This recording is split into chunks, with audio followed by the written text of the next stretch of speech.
నీకు లెక్కలేని వందనములు నాయన, నీకు స్తోత్రములు తండ్రి. ప్రభా నాయన, ప్రార్థన అంతమును నిరంతరం వరకు తోడుగా ఉండమని నా చిన్ని ప్రార్థన నీ బంగారు పాదాల దగ్గర పెట్టుకుంటూ యేసయ్య నామములో అడిగి వేడుకుంటున్నాం తండ్రి. ఆమేన్.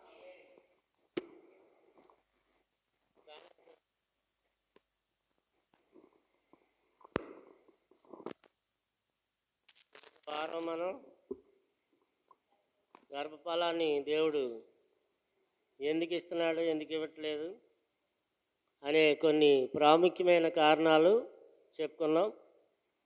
మరి ఈరోజు 12వ అధ్యాయంలో ఉన్న ప్రత్యేక లేఖనాలపైన మనం దృష్టి పెట్టి రోమాపత్రిక 12వ అధ్యాయము 1 నుంచి కూడా మనం ఆలోచన చేసి అనేకమైన మంచి సంగతులు దేవుడు చెప్పిన విషయాలు నేర్చుకోవడానికి మనం ముందుకు సాగిపోదాం. దేవుడు మనకిచ్చిన ఈ సమయాన్ని మనం సద్వినియోగపరచుకోవడానికి ముందుకు సాగిపోదాం. దేవుని పిల్లారా, చాలా మంచి విషయాలు 12వ అధ్యాయంలో పౌలు చెప్తూ వస్తున్నాడు. కాబట్టి సహోదరులారా, పరిశుద్ధమును దేవునికి అనుకూలమునైన సజీవ యాగముగా మీ శరీరములు ఆయనకు అప్పగించుకొనవలనని సమర్పించుకొనవలనని దేవుని వాత్సల్యమును బట్టి మిమ్మల్ని బతిమాలుకొంచున అని చెప్పాడు. ఇట్టి సేవ మీకు యుక్తమైనది. చూసారా, మీరు ఈ లోక మర్యాదను అనుసరింపక ఉత్తమమును అనుకూలమును సంపూర్ణమై ఉన్న దేవుని చిత్తం ఏమిటో పరీక్షించి తెలుసుకున్నట్లు మీ మనసు మారి నూతనపరచుట వలన రూపాంతరము పొందుడి అని చెప్పుకొచ్చాడు. 1 నుంచి 2 వచనాల్లో ఉన్న ఈ వాక్య భాగమే ఇంకా చాలా విషయాలు మనం తెలుసుకోవలసిన కొన్ని ప్రాముఖ్యమైన మాటలు అందులో చాలానే ఉన్నాయి. అలానే పౌలు రాసినటువంటి పత్రికలో రామపత్రిక చాలా కీలకమైన పత్రికగా చాలా మంచి విషయాలు ఈ పత్రికలో పౌలు గారు చెప్తున్నట్లుగా మనం గమనించవచ్చు. అయితే సిద్ధాంతపరంగా ఎన్నో విషయాలు ఆయన సంపూర్తి చేసుకుని వచ్చాడు. మరి అలాగే అందరూ పాపం చేస్తూ దేవుని కోపానికి గురవుతున్నారని, అలా పాపం చేసేవాళ్ళు మార్పు చెంది రూపాంతరం పొందాలని అతను చెప్పుకుంటూ వచ్చాడు. దేవుని యొక్క కృపలోని గొప్పతనం, దేవుని యొక్క కరుణలోని గొప్పతనాన్ని పౌలు గారు చెప్పుకుంటూ వస్తున్నారు ఈ అధ్యాయంలో. అయితే దేవుడు ఆయన కృప మనందరిపైన చూపినందుకు ఆయన ఎంత గొప్పవాడన్న విషయాన్ని చెప్పుకుంటూ వచ్చాడు. 1 నుంచి 11 అధ్యాయాలు మనం కంప్లీట్ చేసి 12 అధ్యాయంలోకి వచ్చాం. అదంతా కూడా ఆ దేవుని కృప కోసమైన ఎక్కువ మరి చెప్పుకొచ్చినట్లుగా మనం చూడవచ్చు. అంటే పాత నిబంధనలో జంతు బలులు అండి, పక్షులు, పశువులు, గొర్రెలు, మేకలు ఆడి బలు అర్పించారు. ఇప్పుడు అది కాదు, మిమ్మల్ని మీరే సజీవ యాగంగా అర్పించుకోవాలా, దేవునికి మిమ్మల్ని మీరే అర్పించుకోవాలా సజీవ యాగంగా. మీ దేహాలు దేవుడి పనికి అప్పగించబడాలి, మన దేహాలు దేవుడి పనికి వాడబడాలి అని 12వ అధ్యాయంలో సజీవ యాగంగా అన్నాడు. అది ఇట్టి సేవ మీకు యుక్తమైంది అన్నాడు. అంటే బళ్ళు అర్పణలు అర్పించేది కాదు. ఇప్పుడు కొత్త నిబంధన ప్రకారంగా కొత్త నిబంధనలో రాసిన దాన్ని బట్టి దేవుణ్ణి నమ్మిన వారందరూ కూడా యాజకులుగానే ఉన్నారు. క్రైస్తవులందరూ యాజక సమూహంగానే ఉన్నారు. అందువల్ల ఆనాటి పాత నిబంధన కాలంలో వాళ్ళు చేసిన యాజకత్వం వేరు, ఇప్పుడు కొత్త నిబంధనలో మనం చేస్తున్న ఈ యాజకత్వం వేరే అని చెప్పుకొస్తున్నాడు. చాలా మంచి విషయాలు ఆయన చెప్పుకొచ్చాడు. ప్రకటన గ్రంథం 1వ అధ్యాయం 6వ వచనం ఏం మనకు తెలియపరుస్తుంది? దేవుడు మనలను ప్రేమించుచు తన రక్తం వలన మన పాపముల నుంచి మనలను విడిపించిన వానికి మహిమయు ప్రభావం కలిగినట్లు అన్నాడు. ఒక రాజ్యంగాను మనను యాజకులుగాను అది మనం యాజకులమై ఉన్నాము. కొత్త నిబంధన యాజకులు, కొత్త నిబంధన యాజకత్వం, కొత్త నిబంధన యాజకులు, కొత్త నిబంధన యాజకత్వం. యాజకత్వం మారిపోయింది, యాజకులు సహా మారారు, యాజకత్వం మారిపోయింది. పాత నిబంధన యాజకత్వం వేరు, పాత నిబంధన యాజకులు వేరు. అక్కడ లేవి గోత్రికులు మాత్రమే చేయాలి యాజకత్వం. కానీ కొత్త నిబంధన వచ్చిన తర్వాత అందరూ క్రైస్తవులు అందరూ యాజకులుగా ఉన్నారు. రాజులైన యాజక సమూహంగా క్రైస్తవులను దేవుడు చేసుకున్నాడనే విషయం మనం ఇక్కడ చూడవచ్చు. అంచేత అటువంటి యాజకత్వం చేశాడు. దేవునికి ఒక రాజ్యంగాను ఒక యాజక సమూహంగాను మనల్ని చేశాడనే విషయం ఇక్కడ 6వ వచనంలో మనం చదువుతూ ఉన్నాం. అదే ఇక్కడ మనకు చెప్పాడు. మనమే అర్పించుకునే యాజకత్వం ఇది. గొర్రెలు, మేకలు, పశువులు, జంతువులు అర్పించే యాజకత్వం పాత నిబంధన. అర్పణలు అర్పించి వాళ్ళు ప్రాయశ్చిత్తం జరిగించేది పాత నిబంధన. కొత్త నిబంధన మనమే అర్పించుకోవడం, మనమే దేవుడికి సజీవ యాగంగా సమర్పించుకోవడం కొత్త నిబంధన యాజకత్వం అని చెప్పి చెప్పుకొచ్చాడు. కానీ కొత్త నిబంధనలో విశ్వాసులు అందరూ కూడా యాజకులే. అదే పేతురు కూడా చెప్పాడు, మనందరూ తెలుసు కదా, మనం రాజులైన యాజక సమూహమై ఉన్నామని, మనమైతే ఎన్నిక చేయబడినటువంటి వారమై ఉన్నామని, పిలువబడిన వారమై ఉన్నామని చెప్పుకొచ్చాడు. పవిత్ర జనముగా ఉన్నాం, పరిశుద్ధ జనముగా ఉన్నాం, దేవుడి సొత్తు అయిన ప్రజలుగా ఉన్నాం అని పేతురు కూడా చెప్పుకొచ్చాడు 2వ అధ్యాయంలో. కనుక దేవుడు మనల్ని చీకట్లో నుంచి వెలుగులోనికి పిలిచాడని, పిలువబడిన వారమై ఉన్నాం, పిలువబడినటువంటి వాళ్ళుగా ఉన్నామని పేతురు గారు కూడా 2వ అధ్యాయంలో 9వ వచనంలో చెప్పుకొచ్చారు. అది కూడా మనకు అందరికీ తెలిసిందే. ఎన్నిక చేయబడిన వాళ్ళమై ఉన్నామని కూడా చెప్పుకొచ్చాడు. అది కూడా మన అందరికీ తెలిసిందే. కనుక ఈ యొక్క 12వ అధ్యాయంలో రాయబడిన దాని ప్రకారం ఇట్టి సేవ మీకు యుక్తమైనది, మీరు ఈ లోక మర్యాదను అనుసరించకూడదు అని చెప్పాడు. అంటే లోక సంబంధమైన ఆచారాలు, వ్యవహారాలు, లోక సంబంధమైన మూఢ నమ్మకాలు, లోక సంబంధమైన అనుసరించడం సరికాదు.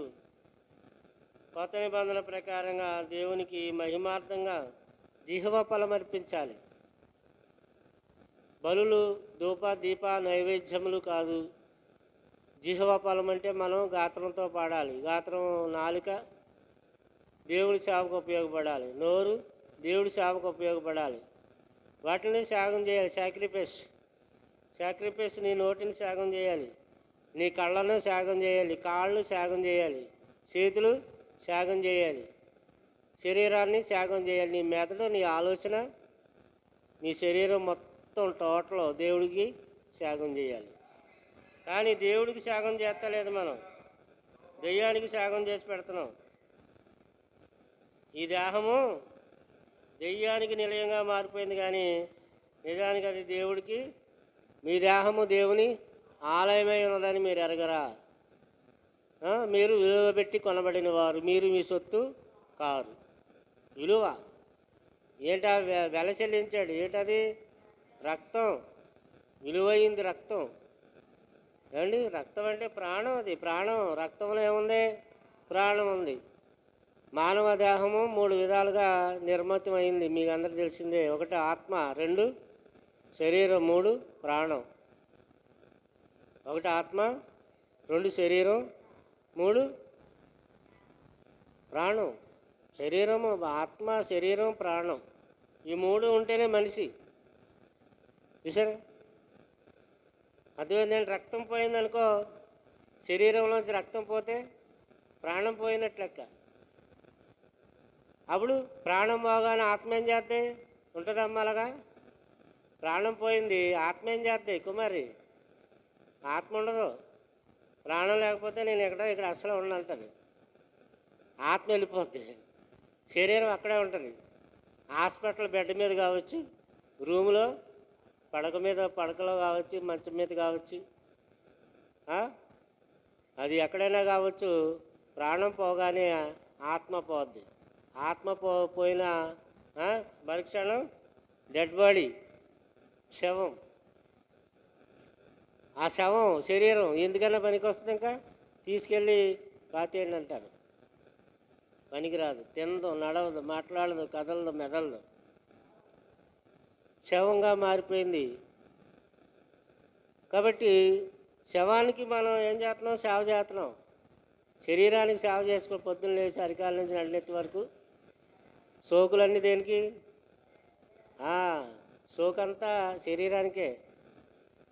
అవో ఈ యొక్క ఈ ఫెయిర్ లవ్లీ రాసినా, పౌడర్ రాసినా, సబ్బు రాసినా, షాంపూ రాసినా, సెంటు కొట్టినా దేనికి? శరీరానికి కొడుతున్నాం అన్నీ. కానీ అది చివరికి మట్టిలో కలిసిపోద్ది. ఆత్మ లేకపోతే శరీరము శవమే అన్నాడు. నిష్ప్రయోజనం అంటే శవమే. డాక్టర్ అయినా ఆత్మ ఉంటేనే డాక్టరు, ఆత్మ ఉంటేనే యాక్టరు, ఆత్మ ఉంటేనే మనిషి, టీచరు, లేకపోతే లెక్చరరు, ప్రిన్సిపల్. ఏదైనా ఆత్మ ఉంటేనే. ఆత్మ లేకపోతే శవానివి. సరే, అంటే ఆత్మను మరి కాపాడుకుంటున్నారా ఏమండి? ఆత్మయే జీవింపజేయుచున్నది, శరీరం కేవలం. మనం చెప్పాడు ఆత్మలు ఎంతవరకు కాపాడుకుంటున్నారు? అది ప్రార్థనాపూర్వకంగాను, ఆత్మీయంగాను, దేవుడికి ఉపయోగపడే విధంగాను శరీరాన్ని నడిపిస్తుంది ఆత్మ. అంచేత ఏదో ఒక రోజు శరీరం ఏం చేస్తుందంటే నిన్ను దగా చేసి నిన్ను వదిలేసి అది వెళ్ళిపోద్ది. శరీరం మట్టికి వెళ్ళిపోద్ది, శ్మశానానికి వెళ్ళిపోద్ది, శవంగా మారి. అది శవంగా మారిందనుకోండి, కంపు కొడుతుంది. ఎవరి శరీరం వాళ్ళకి ఇప్పుడు ఇంపుగా ఉంది. ఎవరి శరీరం వాళ్ళకి ప్రపంచంలో 800 కోట్లకు పైగా జనాభా ఉన్నారు. వాళ్ళందరూ శరీరాలు వాళ్ళకి ఇంపుగా ఉంటాయి. కానీ ఆత్మ లేని శరీరాలు కంపు, ప్రాణం లేని దేహం ఇంపా కంప. ప్రాణం లేదనుకోండి, శవం ఎంతసేపు ఉంటుంది? కంపు కొడుతుంది. ఆలస్యం అయితే తీసుకెళ్ళిపోండి, స్మెల్ వచ్చేస్తుందని చెప్తూ. కనుక దేవుని పిల్లలారా, శరీరాల కొరకే ఆలోచన కలిగి ఉండకూడదు, ఆత్మ గురించి ఆలోచన కలిగి ఉండు. కోట్లు సంపాదించిన వెండి బంగారాలు సంపాదించిన అది శరీరానికే మనం కూర్చుకుంటున్నాం, కానీ మన ఆత్మకు ఉపయోగపడేదిగా లేదు. ఎబ్రీ పత్రిక 13 అధ్యాయం 15-16 వచనాల్లో ఏం చెప్పాడు? కనుక ఆయన ద్వారా దేవునికి ఎల్లప్పుడూ, ఎప్పుడంట? శుక్రవారం, బుధవారం, ఆదివారం, ఏ వారం, ప్రతి వారం, ప్రతిరోజును, నాట్ ఓన్లీ సండే మాత్రమే కాదు, ఎల్లప్పుడూ, ప్రతిరోజు, ఎవ్రీడే, ఎర్లీ మార్నింగ్ లేచి మోకాళ్ళలోని నువ్వు ప్రార్థన చేసుకోవడం నీకు ఎంతో మంచిది, నీ కుటుంబానికి ఎంతో మంచిది. అందుకే ఇక్కడ 5 గంటలకు వచ్చి ప్రార్థన చేస్తున్నారు స్త్రీలు. ఎర్లీ మార్నింగ్ 5 గంటలకల్లా వచ్చేసి ఏం చేస్తున్నారు? ప్రార్థన చేసుకుంటున్నారు చక్కగా. అలాగే ప్రతి ఒక్కరూ ఒకవేళ ఇంటి దగ్గరైనా ఎర్లీ మార్నింగ్ లేచి చేసుకోవడం మంచిది. చర్చి దగ్గరగా ఉంది కాబట్టి అందరికీ అనుకూలంగా ఉంది కాబట్టి చక్కగా చేయడానికి బాగుంటుంది. అది చాలా మంచిది. అలాగే వచ్చిన వాళ్ళందరికీ టీ ఏర్పాటు చేసుకుంటున్నారు చక్కగా, వేడివేడిగా టీ తాగేసి వెళ్తున్నారు. చిన్నది, మీరు ఇంటి దగ్గర టీ పెట్టుకోవాల్సిన పనేం లేదు ఈసారి. 5 గంటలకు ప్రార్థన వచ్చిన వాళ్ళందరికీ టీ ఏర్పాటు. మంచి ఐడియా వచ్చింది. ఎవరికో మాకు తెలదు, ఎవరో కానీ బాగానే అమలుపరిచారు. మరి ఇంకా 16 ఏమంటున్నాడు? దేవునికి స్తుతి యాగం చేస్తూ అంటే ఆయన పేరును ఒప్పుకొనిసి నోటితో జీవఫలం అంటే నోటితోనే ఆయన్ని స్తుతించడం, మహిమపరచడం, జీవఫలం అర్పించచ్చు. మనం ఎప్పుడు కూడా ఉపకారమును ధర్మములను చేయడం మర్చిపోవద్దు.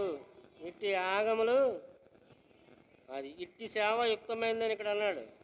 ఇట్టి సేవ మీకు యుక్తమైనది అని అన్నాడు రామపత్రిక 12లో. ఇక్కడ ఇట్టి యాగములు దేవుడికి ఇష్టమైనవి అన్నాడు. యాగం దేవుడికి ఇష్టం. ఏంటది? ఉపకారమును ధర్మములు చేయడం. విసరా ఎవరైనా హాస్పిటల్లో రోగులై ఉంటే, వాళ్ళకి ఏమి పరిస్థితులు బాగపోతే, పేదవాళ్ళు నిరుపేదలు అయితే వాళ్ళకి సాయం చేయాలి. కాస్త మనం అందరం కలిసి చేయూతనియాలి. తలో కాంత వేసుకుని సంఘం ఎందుకుంది? ఆపదలో ఉన్నప్పుడు సంఘం ఆదుకోవాలి. అందరికీ, ఒకరికనే కాదు, ఎవరికి సహకారమైనా మనం చేయాలి. సంఘంలో పరిస్థితులు బాగాలేనప్పుడు ఇట్టిది దేవుడికి ఇట్టి యాగం. ఇది యాగం. అది జీవ ఫలాలు దేవుడికి అర్పించడం, బలులు అర్పించడం అంటే ఇది యాగం. త్యాగాలు చేయడమే యాగం చేయడం. యాజకత్వం ఏమైపోయింది? మారిపోయింది. అప్పుడు బలు అర్పించడం యాగం, ధూపం దీపం యాగం, నైవేద్యాలు అర్పణలు యాగాలు. ఇప్పుడు క్రైస్తవుడు చేసే త్యాగమే యాగం. త్యాగమే యాగం. సరే, అది మారిపోయిన విషయం మనం గుర్తుపెట్టుకోవాలి. కొత్త నిబంధనలోకి వచ్చాక త్యాగాలు చేయాలి. త్యాగాలు చేయాలంటే ఏంటి? నీ శాలరీలో కొంత దేవుడికి ఖర్చు పెట్టాలి. అన్నారా?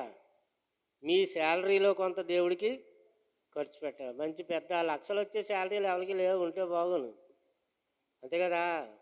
ఒక దేవుడి సేవకుడిగా మేము ఏం కోరుకుంటాం? మీకు బాగా ఎక్కువ జీతాలు వస్తే దేవుడికి కాస్త ఎక్కువ ఇవ్వగలుగుతారు అని కోరుకుంటాం. మన లక్ష్మి గారి కోళ్ళు 1000 రూపాయలు పంపించింది. చాలా సంతోషపడ్డాం. చిన్నదైనా సరే, చిన్న కానుకైనా సరే, అది దేవుడి సేవకు ఎంతో ఉపయోగపడుతుంది. ఒక ఖర్చుకి అది ఉపయోగపడుతుంది. అది ధన్యత కాదండి. నీ శాలరీలో ఎంతో మొత్తం మీద కనీసం నీ శాలరీలోంచి ఒక 100 రూపాయలు దేవుడికి వెళ్ళినా నీకు ఆశీర్వాదమే. 100 రూపాయలైనా దేవుడికి వెళ్తే అది దీవెనకరమే. దేవుని పిల్లలు ఆలోచించండి. కనుక త్యాగాలే ఇప్పుడు యాగాలు. ఇట్టి ధర్మములు దేవునికి ఇష్టమైనవి అని ఎంత చక్కగా స్పష్టంగా వాక్యం మనకు తెలియజేస్తూ ఉంది. రోమాపత్రిక 12వ అధ్యాయంలోనే 13వ వచనం చూడండి దయచేసి. రోమాపత్రిక 12వ అధ్యాయం 13వ వచనం. ఇతరుల అవసరములలో పాలు పొందుచు, పరిశుద్ధుల అవసరములలో పాలు పొందుచు శ్రద్ధగా ఆతిథ్యం ఇచ్చుచూ ఉండండి. చూసారండి? పరిశుద్ధుల యొక్క అక్కర్లలో ఏం చేయాలట? సహాయపడాలి. ఆతిథ్యం ఇవ్వడం మర్చిపోకూడదు అని చెప్తున్నాడు. శ్రద్ధగా ఆతిథ్యం ఇవ్వండి అంటున్నాడు. అంటే అతిథులకి ఆతిథ్యం ఇవ్వాలి. అదే క్రైస్తవ్యం అంటే. మరి చూసారా? ఆతిథ్యం చేసే, సత్కార్యం చేయడం అనేది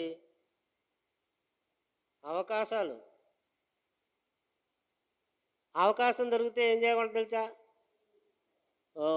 వదిలేయకూడదు, విడిచిపెట్టకూడదు. అంటే నువ్వు చేసే స్తోమత ఉన్నప్పుడు, సహాయం చేసే స్తోమత ఉన్నప్పుడు, చేయగలిగిన వాళ్ళు నీ దగ్గరికి వచ్చినప్పుడు, అవసరమైన వాళ్ళకి నువ్వు సహాయం చేయడం నీకు గొప్ప ధన్యత.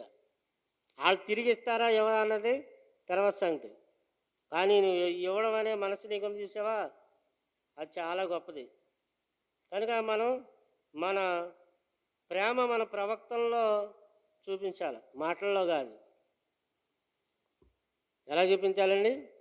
ప్రేమ చేతల్లో చూపించాలి. కానీ మాటల తేట మా ఇంటికాడ మాపిడి భోజనం మీ ఇంటికాడ అన్నారంట. అంటే మాటలు అయితే చెప్తాం కానీ మేము మరి భోజనం ఎట్లేమన్నారట. అలా కాకుండా మన ప్రవక్తల్లో మన యొక్క సత్క్రియలు, మన ప్రేమ వెల్లడి కావాలి. కొన్నిసార్లు దాని మూలంగా మనము నష్టాన్ని భరించాల్సి వస్తుంది.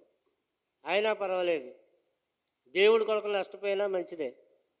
దేవుడి కొరకు కష్టపడినా మంచిదే, దేవుడి కొరకు శ్రమ పడినా మంచిదే. ఇట్టి యాగములు మీకు దేవుడికి ఇష్టమైనవి అన్నాడు. అందుకే దేవుని పిల్లారా, అయ్యో ఇది ఇచ్చేస్తే ఎలాగానే ఒక ఎదవరాలు అనుకున్నట్లయితే ఆ వెధవరాల కోసం దేవుడు ఆ బైబిల్లో రాయించేవాడు కాదు.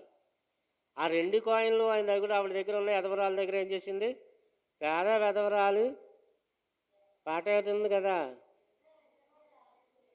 ఎంత గొప్పది ఆవిడ త్యాగం, ఎంత గొప్పది. ఆ 2 దేవుడికి అర్పించేసింది. నేను రేపు ఎలా బతకాలని ఆలోచించలేదు. అంచేత దేవుడు ప్రేమకు బదులుగా మనం ఏమి ఇవ్వగలమండి? దేవుడైతే లోకాన్ని ఎంతో ప్రేమించాడు. అంతగా మనం ప్రేమించలేము, కానీ మన ప్రవక్తనలో దేవుడి ప్రేమ చూపించాలి. కొంత మట్టికి అవసరతలో ఉన్న వాళ్ళకి, అందరికీ చేయమనట్లేదు. అది ఎలాగ చేయలేము, మనం అంత స్థితిమంతులం కాదు.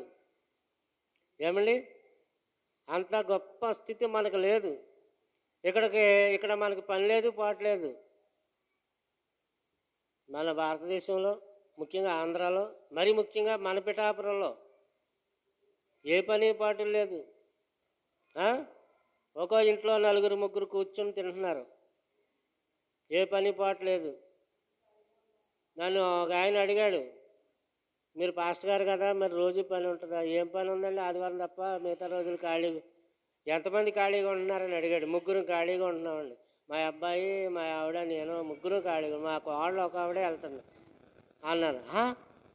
మీరు టైం వృధా చేస్తున్నారు. మీ టైం ఏమైపోతుంది?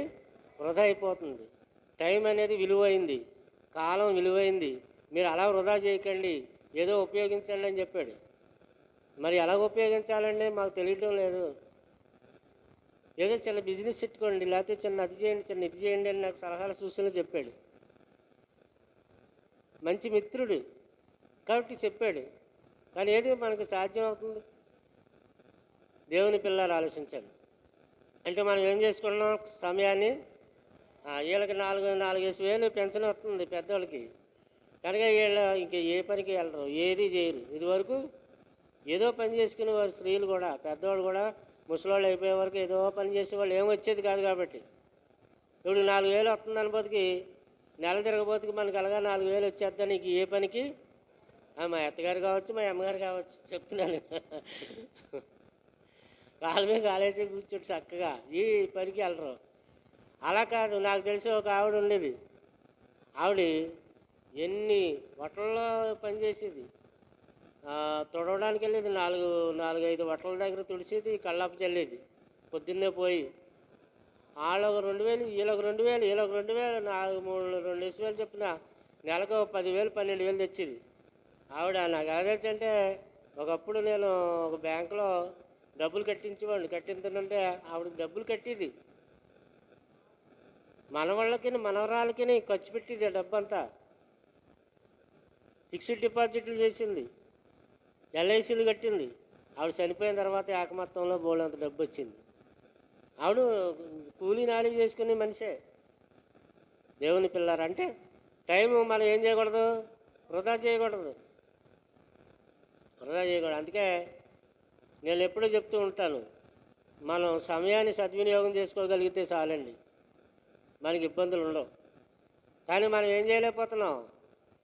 మరి ముఖ్యంగా మేమే చేయలేకపోతున్నాం. మీకు చెప్తున్నాం, కానీ సమయాన్ని వృధా చేసేస్తున్నాం. ఆదివారం 1 గంట దేవుడి పని, మధ్యాహ్నం అక్కడి నుంచి 1 గంట, మధ్యాహ్నానికి అయిపోయింది మాకు ఆరాధన. ఆ తర్వాత ఇంటి దగ్గర ఉంటాం. ఆ తర్వాత శుక్రవారం మళ్ళీ 1 గంట, మళ్ళీ మంగళవారం 1 గంట, బుధవారం 1 గంట కదా. మిగతా టైము వాక్యం చెప్పడం 1 గంటే, మిగతా టైం వృధా చేసేస్తున్నాం.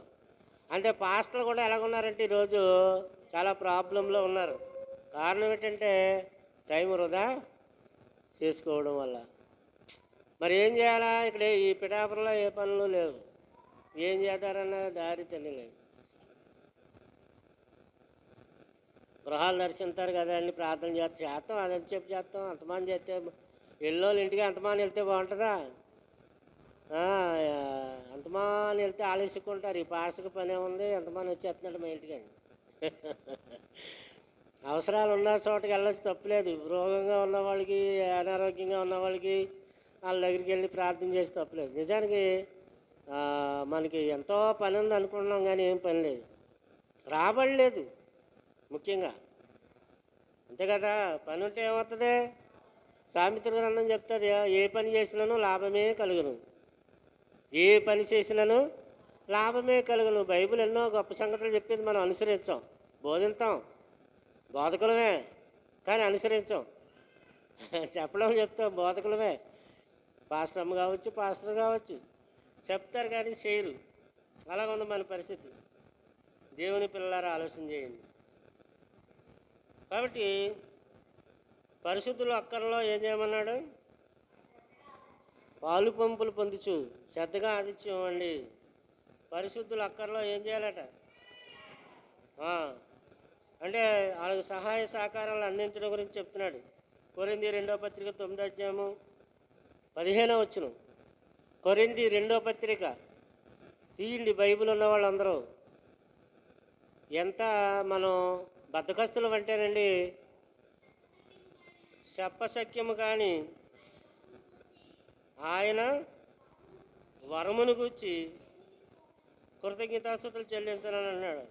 చూసారా, వివరించడానికి సాధ్యం కానిదంట అది. చెప్పశక్యం కానిదంటే వివరించడానికి సాధ్యం కానీ ఆయన ఉత్తమమైన బహుమతి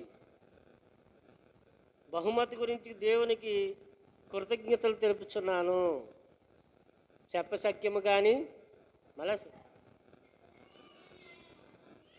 వరం అంటే గిఫ్ట్ ఆఫ్ గాడ్, దేవుని యొక్క బహుమానం. దేవుడి దగ్గర ఎలాంటి బహుమానాలు ఉన్నాయో తెలుసా? చెప్పశక్యం కాదు అంటే వివరించడానికి అటువంటి బహుమానాలు ఉన్నాయి. దేవుని పిల్లలారా ఆలోచన చేయండి. మొన్న మేము ఒక పాస్టర్లందరికీ ఒక పాస్టర్స్ కాన్ఫరెన్స్ పెట్టాడు ఒక ఆయన. పాస్టర్స్ కాన్ఫరెన్స్ పెడితే ఒక 550 మంది వచ్చారు పాస్టర్లు. ఉదయం 9 గంటల నుంచి రాత్రి 8 అయ్యే వరకు ఎవ్వరు కూడా బయటికి వెళ్ళలేదు. మధ్యాహ్నం భోజనాలు అక్కడే, ఒక అరగంట భోజనానికి గ్యాప్ ఇచ్చారు, జాగ్రత్తగానండి. మరి ఉదయం 9 గంటల నుంచి రాత్రి 8 అయ్యే వరకు బయటికి వెళ్ళకుండా పాస్టర్లు అందరూ 550 మంది అలాగే ఉండిపోయారండి. ఆశ్చర్యం కలిగింది. దానికి కారణం ఏంటో తెలుసా? గిఫ్ట్లన్నీ అంత ఎత్తి పేర్చాడు ఆయన, ఇంత ఎత్తి పేర్చాడు ఆయన గిఫ్ట్లు. ఈ కుక్కర్లు, గ్రైండర్లు, ఇలాంటి మంచి మంచి గిఫ్ట్లు, ఒక్కోటి 1000 రూపాయలు ఖరీదు చేసే గిఫ్ట్ సుమారు. అవన్నీ అలా పెట్టబోతుకి ఇది ఆఖరణ చేసి లక్కీ కూపన్స్ తీస్తాం, ఆ కూపన్స్ ఎవరికి దొరుకుతాయో వాళ్ళకే ఈ గిఫ్ట్లు దొరుకుతాయి అన్నాడండి. ఇక చూసుకోండి, ఎవ్వరు ఈ పాస్టర్లు ఎలాంటి అంటే మధ్యాహ్నం భోజనం ఆబోతుకి పోతారు కొంతమంది. ఏమి భోజనాలే ఉన్నాయి, కేవలేమంటే భోజనం చేసిపోతారు. డబ్బులు ఇస్తున్నామంటే ఆగుతారు, కానీ డబ్బులు లేవు, గిఫ్ట్లు పెట్టాడు ఆయన.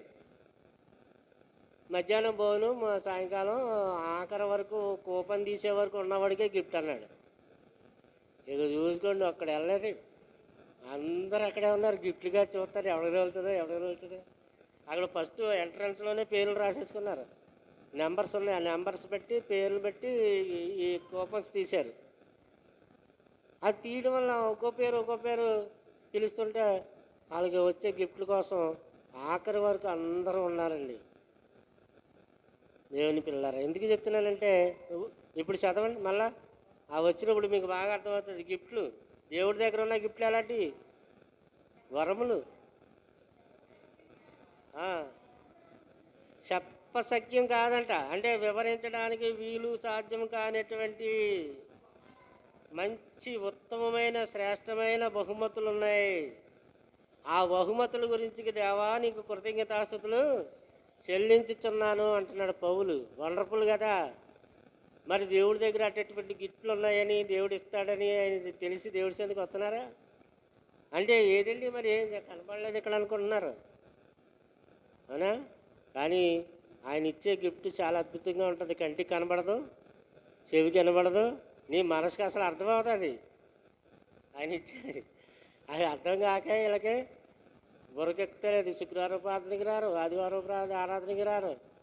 దేనికి ఎందుకు రారంటే ఆయన ఇచ్చే గిఫ్ట్ తెలియదు, వినబడదు, కనబడదు కనుక. కాబట్టి కనబడే గిఫ్ట్ కూడా మనం కూడా ఆదివారం ఆరాధనకి ఎక్కువ మందిని రప్పించాలంటే ఏం చేయాలా అని ఆలోచన చేస్తే ఒక 2-3 గిఫ్ట్లు ఇక్కడ పెట్టి అది వచ్చిన వాళ్ళు అందరికీ ఇవ్వబడతాయి. ఆఖరిని ప్రతి ఒక్కరి పేరు కూపన్ తీస్తాం. అది ఎవరికి తగులుతుందో వాళ్ళకే. అది కూడా 10 నుంచి 10:30 10 కాదు కదా ఇప్పుడు మన ఇక్కడ టైం వేరు. 8 గంటలు కదా మన ఆరాధన. 8 నుంచి 8:30 లోపు వచ్చిన వాళ్ళ పేర్లే రాస్తాం. ఆ వచ్చిన వాళ్ళ పేర్లే ఆఖరిని తీస్తాం. బాగా ఆలోచించండిరా, అంతే కదా. ఆ వచ్చిన వాళ్ళ పేరే తీస్తాం. అది ఉపయోగపడే గిఫ్ట్ ఇస్తాం, మంచి గిఫ్ట్ ఇస్తాం అని ఒక 2-3 గిఫ్ట్లు, పెద్ద ఎక్కువ కాదు, 2-3 గిఫ్ట్లు అలా పెడితే అప్పుడు టైంకి వస్తారేమో అని అనిపిస్తుంది. ఇది దేవుడు ఇచ్చే బహుమానం వేరుగా ఉంది. అది ఎవరు ఇవ్వలేరు ప్రపంచంలో. ఆయన యందు భయభక్తులు గలవారి నిమిత్తం ఆయన ఆశించిన మేలు ఎంతో. మేలు అంటే గిఫ్ట్, ఇంగ్లీష్లో గిఫ్ట్ అని ఉంది, తెలుగులో మేలు అని ఉంది. కనుక దేవుడు ఇస్తాడండి. ఆయన దగ్గరికి వచ్చిన వాళ్ళకి ఎందుకు ఇవ్వడం? ఏమో అన్యాయస్తుడు కాదైనా, అబద్ధికుడు కాదు, అన్యాయస్తుడు కాదు, మాట తప్పేవాడు. అంతకంటే మహానుభావుడైన, మహాప్రేమైంది. లోకాన్ని ప్రేమించడా మహానుభావుడు. నిన్ను నన్ను ప్రేమించడా, సంఘాన్ని ప్రేమించడా. లోకం వేరు, సంఘం వేరు. సంఘం స్పెషల్, రక్తంతో కొనుక్కున్నాడు సంఘాన్ని. మరి సంఘంలో విశ్వాసులే స్పెషల్ అయితే సంఘంలో కాపర్లు ఎంత స్పెషల్, సంఘాన్ని నడిపించే నాయకులు ఎంత స్పెషల్. స్పెషల్ అంటే ఎంత ముఖ్యమైన వాళ్ళు, ఎంత ఇంపార్టెంట్ వ్యక్తులు ఆయన దృష్టిలో. సువార్త ప్రకటించే వారి పాదాలు ఎంతో సుందరములు. అందువల్ల ఇది ఎంతో అశ్రద్ధ చేస్తారు. ఈసారి నేను మీరు ఎవరికి చెప్పకండి, అలాంటిది ఏర్పాటు చేస్తాను. ఏం కాదు, సంఘంలో ఆసక్తి రేకెత్తించినాకే ఇవన్నీ. సంఘంలో ఆసక్తి రేకెత్తించడానికి. ఒక చీర కొంటే ఇంకో చీర ఫ్రీ అన్నాడు. బోర్డు జనం వెళ్ళిపోతున్నారు. ఏంటంటారు, గెట్ 1 బై 1 ఫ్రీ ఏది అంటారు కదా. By 1 get 1 free. ఒకటి కొంటే బోల్డ్ మంది వెళ్ళిపోతున్నారు జనం. ఆ టెక్నిక్ ఉపయోగించాడు. ఒక పట్టు చీర కొంటే ఇంకో పట్టు చీర ఫ్రీ. మీరు ఏ రేట్లో చీర కొంటారో అది ఫ్రీ అంటే ఇంకా ఎక్కువ రేట్లో కొన్నాక చూస్తాడు, ఎందుకంటే ఒక చీర ఫ్రీగా వస్తుంది కాబట్టి. అందులో కలిపేస్తాడు ఆ చీరలోనే. బాగా చెప్పారు. ఇప్పుడు ఆ చీర ఖరీదు 5,000 అనుకోండి, అది అసలు ఖరీదు 2,000 ఉంటుంది. అప్పుడు ఆ 2 కలిపేసి అందులో వేసేస్తాడు. అది చూసి మనం ఏమవుతున్నాం, మళ్ళీ స్టాక్ లేదండి, ఈ 10 చీరలే ఉన్నాయంటాడు. ఎత్తుదే ఈ 10 చీరలతో అయిపోద్ది. లేదంటే ఇంకా చెప్పాలంటే ఈ 2 ఉన్నాయి, ఆ రకంలో ఈ 2 ఉన్నాయంటాడు. ఎత్తుదే ఎన్నో ఉంటాయి వెనకాల గొడవసలో. 2 ఉన్నాయంటే ఏం చేస్తారు, అమ్మ 2 ఉన్నాయంట, గబగబా కొనేయండి అంటాడు. అలాగా అంటే దేవుడి కొరకు వచ్చేసరికి ఉన్న విషయం యథార్థంగా చెప్పడం, యథార్థంగా నడిచడం, యథార్థంగా మనం చేయడం వల్ల ఎవ్వరికి పొరకెత్తలేదు. ఇది ఎంత గొప్పదో. కనుక అలాంటిది ఏదో ఆసక్తికరమైన గిఫ్ట్ పెడతారని ఆలోచన చేస్తున్నాను నేను.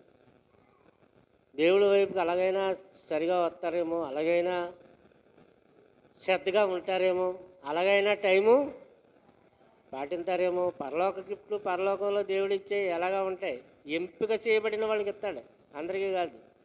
సెలెక్టెడ్ పీపుల్ ఎంపిక చేస్తాడు దేవుడు. అలాగే ఇక్కడ మనం కూడా సెలెక్ట్ అయిన వాళ్ళకి ఒక కూపన్ తీసి వాళ్ళు సెలెక్ట్ అయిన వాళ్ళకి ఇస్తాం. కనుక వివరించడానికి సాధ్యం కానీ ఆయన ఉచితమైన బహుమానం. ఆ బహుమానం కొరకు దేవునికి కృతజ్ఞతాస్తుతులు చెల్లించుచున్నాను అన్నాడండి. అటువంటి బహుమానము కొరకు దేవునికి కృతజ్ఞతాస్తుతులు చెల్లించుచున్నాను అన్నాడంటే అది ఎంత గొప్ప విషయమో చూడండి. మనుషులకు దేవుడు ఉచితంగా ఇచ్చేవి, మనుషులకు దేవుడు ఫ్రీగా ఇచ్చేవి ఎన్నో ఉన్నాయండి, చాలా ఉన్నాయి. అవి చాలా గొప్పవి, కానీ అవి మనుషులకు అర్థం కావట్లేదు. కీర్తన గ్రంథం 68, కీర్తన గ్రంథం 68 35వ వచనం చూడండి.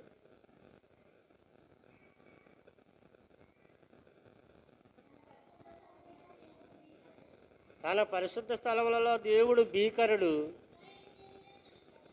ఇశ్రాయేలీల దేవుడే తన ప్రజలకు బల పరాక్రమములను, అది చూసారా, తన ప్రజలకు బల పరాక్రమములు అనుగ్రహించడంటే అది ఎవరికైనా అర్థమవుతుందా?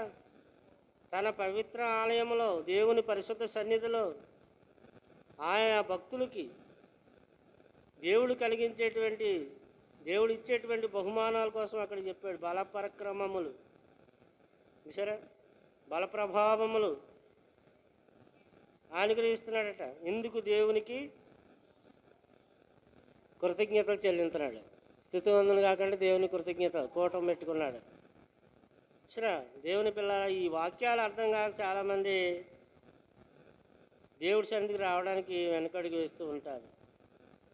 అదొకటే తెలుసు మనకి, ఏది? గర్భఫలం యెహోవా ఇచ్చు, బహుమానం కుమారులు యెహోవా అనుగ్రహించు. కానీ ఇంకా ఎన్నో ఉన్నాయి, అయ్యే కాదండి, ఇంకా ఎన్నో ఉన్నాయి. 146వ కీర్తన 7వ వచనం.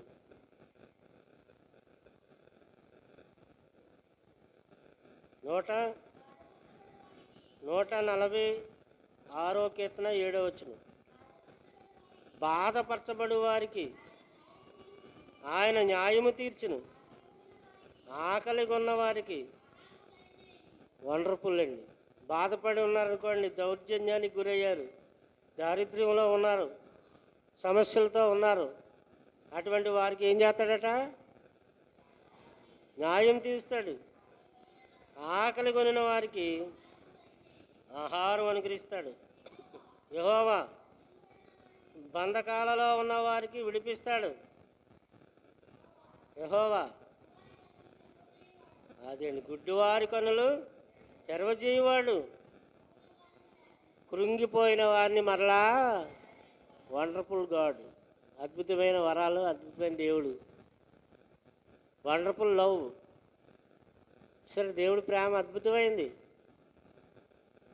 అది మనకు అర్థం కాక దేవుడిని చిన్నచూపు చూస్తున్నాం, తక్కువ అంచనా వేస్తున్నాం దేవుడిని. దేవుని పిల్లలారా, ఆలోచన చేయండి. సామెతల గ్రంథం 2వ అధ్యాయము 6-7 వచనములు. సామెతల గ్రంథము 2వ అధ్యాయము 6-7 వచనములు. యెహోవాయే జ్ఞానం ఇచ్చేవాడు. ఇవన్నీ గిఫ్ట్లండి, బహుమానాలు, దేవుడి దగ్గర ఉన్న బహుమానాలు. ఆయన పనిచేస్తే, ఆయన కోసం మనం బ్రతుకుతుంటే ఇవన్నీ మనకి ఇస్తాడట. యెహోవాయే జ్ఞానం ఇచ్చేవాడు, తెలివి వివేకము ఆయన దగ్గర ఉన్న ఆయన నోటి నుండి వస్తాయి. యుక్త మార్గము తప్పగా నడుచుకునే వారికి, అంటే నిజాయితీగా నడుచుకునే వారికి ఏమండి ఆయన అభివృద్ధి కలుగజేస్తాడు. నిర్దోషంగా నడుచుకునే వారికి ఆయన చేయడం అంటే డాలు అంటే తెలుసు కదా, వేసిన బాణాలను ఆపుకోవడానికి డాలు ఉపయోగిస్తారు. ఎలా పెట్టుకుంటాడు? కత్తితో కొట్టినా తగలకుండా యుద్ధంలో ఉన్నటువంటి సైనికుడు డాలు ఉపయోగించు. అలాగే సాతాను వేసే బాణాలు మనకు తగలకుండా ఆయన కీడముగా ఉన్నాడు, డాలుగా ఉన్నాడు. అపవాది యొక్క బాణాలు, శత్రు బాణాలు మనకు తగలకుండా ఆయన మనల్ని ఏం చేస్తూ ఉంటాడు? కాపాడుతూ ఉంటాడు. చూసారా? కనుక దేవుడి దగ్గరికి వచ్చిన వాళ్ళకి ఇటువంటివన్నీ ఉంటాయి. ఎవరి దేవుళ్ళ గురించి వాళ్ళు గొప్పగా చెప్పుకుంటారు. మరి ఎవరి దేవుని గురించి వాళ్ళు గొప్పగా వారి వారి పురాణాల్లో రాసుకున్నారు, ఇతిహాసాల్లో రాసుకున్నారు. కానీ బైబిల్లో కనిపించేటువంటి దేవుడు, బైబిల్ దేవుడు, బైబిల్ చెప్పే దేవుడు, మరి ఆయన ఎంతటి మహాజ్ఞానాన్ని దేవుడు మనకు అనుగ్రహిస్తున్నాడు. బైబిల్ గ్రంథం చదివితేనే మనకు అర్థమవుతుంది ఎలాంటి జ్ఞానాన్ని ఆయన ఇవ్వగలడు అనే విషయాన్ని ఇక్కడ యోబు గ్రంథము 12వ అధ్యాయం 13వ వచనం. యోబు గ్రంథము తీయండి దేవుని పిల్లారా. యోబు గ్రంథము 12వ అధ్యాయము 13వ వచనం. జ్ఞాన శౌర్యములు ఆయన యొద్దనున్నాయి, ఆలోచన వివేచన ఆయనకు కలవు. చూసారండి, అన్నీ ఆయన దగ్గర ఉన్నాయి. జ్ఞాన వివేచములు ఆయన దగ్గర ఉన్నాయి. దేవునికి జ్ఞానము బల ప్రభావాలు ఉన్నాయి. ఆలోచన వివేకము ఆయన దగ్గర ఉన్నాయి. ఆయనకు నచ్చిన వాడికి ఆయన ఇస్తాడు. ఆయనకి ఇష్టమైన వారికి ఆయన అవన్నీ ఇస్తాడు. నువ్వు దేవుడికి ఇష్టంగా బ్రతికితే నీకు ఇస్తాడు. మత్తయి సువార్త 7వ అధ్యాయం 11వ వచనం. మత్తయి సువార్త 7వ అధ్యాయం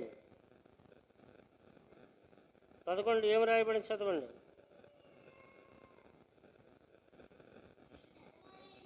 మీరు చెడ్డవారైండి, మీరు పిల్లలకు మంచి ఇస్తారు. మీరు చెడ్డవాళ్ళైనా మీ పిల్లలు బాగోవాలని మంచి బట్టలు కొంటారు, మంచి వస్తువులు కొంటారు, మంచి ఫుడ్ పెడతారు. మీరు చెడ్డవాళ్ళైనా మీ పిల్లలకి మంచి ఇవ్వాలనుకుంటారు. పరలోకమందున్న మీ తండ్రి తను అడిగేవాళ్ళకి అంతకంటే ఎంతో నిశ్చయముగా దేవుణ్ణి అడిగేవారికి, మీరు చెడ్డవారైనా ఇలా చేస్తున్నారే, మీ పిల్లలకు మంచి ఇస్తున్నారే, మరి దేవుడు నిశ్చయముగా మీకు మంచి ఈవులను ఇస్తాడు కదా. చాలు, మంచి ఈవులను ఇస్తాడు ఖచ్చితంగా. మీ పిల్లలకు మీరు చెడ్డవి ఇస్తారు, కానీ ఆయన మీకు ఇంకా మంచివాడు. మీరు చెడ్డవారైండి పిల్లలకు మంచి చేయాలనుకుంటారు, కానీ దేవుడు మంచివాడు, గొప్పవాడు, పరిశుద్ధుడు, నీతిమంతుడు కాబట్టి ఆయన పిల్లలకు ఇంకా మంచివి ఇస్తాడు అనే విషయం ఈ 11వ వచనం మనకి తెలియజేస్తుంది. కనుక కావున మనుషులు మీకు ఏమి చేయాలని మీరు కోరిదరో అలాగనే మీరును వారికి చేయండి. ఇది ధర్మశాస్త్రమును ప్రవక్తల ఉపదేశమునై ఉన్నది. ధర్మశాస్త్రం అయితే చెప్తుంది, ప్రవక్తల ఉపదేశం కూడా ఇది చెప్తుంది అని చెప్పాడు. కనుక దేవుడు మనుషులకు ఉచితంగా ఇచ్చేటువంటి ఎన్నో వరాలు ఉన్నాయి, గిఫ్ట్లు ఉన్నాయి. ఆ గిఫ్ట్లు, వరాలు అవన్నీ మనం తీసుకోవాలంటే మనం దేవుడికి లోబడి బతకాలి, నచ్చినట్టు బతకాలి. ఆయన సన్నిధికి వచ్చేవారంగాను, ఆయన్ని మహిమపరిచేవారంగాను, దేవుణ్ణి గణపరిచేవారంగా ఇవ్వాలి. ఇలాంటివి దేవుడికి ఇష్టమైన యాగములు, మంచి అర్పణలు చెప్పుకొచ్చాడు. దేవుని పిల్లరా ఆలోచించేయండి. కనుక ఎబ్రీ పత్రిక 10వ అధ్యాయం 6వ వచనం.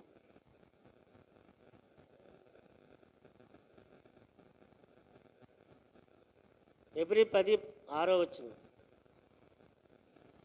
అక్కడ ఏం చెప్తున్నాడు?